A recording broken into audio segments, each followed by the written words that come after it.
Bienvenue au Svalbard Seed Vault, une chambre forte futuriste encastrée dans la montagne gelée. Les hommes l'ont construite pour y sauvegarder l'ensemble des graines cultivées sur la planète. 4 fois par an, la porte s'ouvre.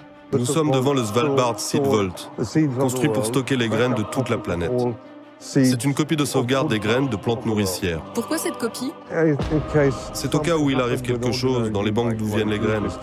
Beaucoup de choses peuvent se passer. Des guerres, des inondations, des révolutions. Les graines viennent rejoindre une collection unique au monde, 800 000 échantillons différents, venus des 5 continents. Des graines sélectionnées par les paysans, mais qui pourraient bientôt leur être interdites avec les nouvelles lois. Nous voici au cœur de la chambre forte. Ici, les graines sont stockées à moins 18 degrés, pour l'éternité. Elles viennent d'Inde, de Colombie, de Thaïlande et même de Corée du Nord. Dernier arrivage des semences de la Syrie en guerre. Une arche de Noé végétale financée par 19 pays.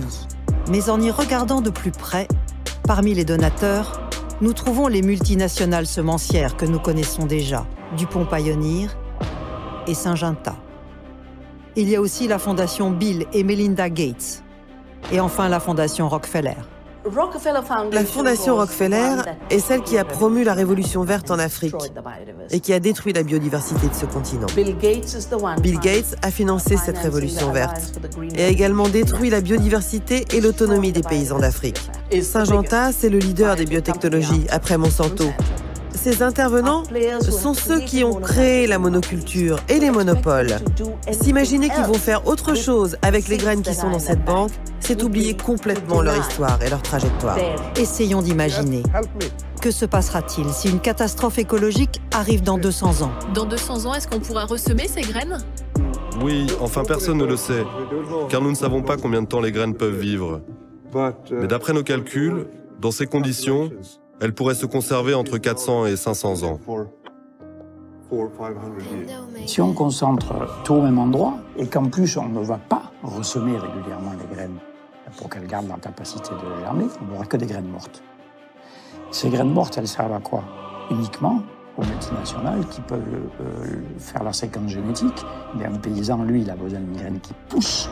Et les graines de cheval-barbe ne pousseront plus. Et là, c'est très clairement dit, on ne va pas ressemer. Donc le seul intérêt, c'est les multinationales pour les séquences génétiques. Et les multinationales déposent des brevets sur les séquences génétiques qui existent déjà dans les graines, et donc sont en train de s'emparer de toutes ces graines. Et c'est à ça que ça sert, maintenant. Le Svalbard Seed Vault, cette belle idée pour sauver la richesse des graines, ne serait-il qu'un coffre-fort au service des géants de l'industrie? En cas de catastrophe écologique, ils seraient en tout cas les seuls à pouvoir récupérer les gènes des semences.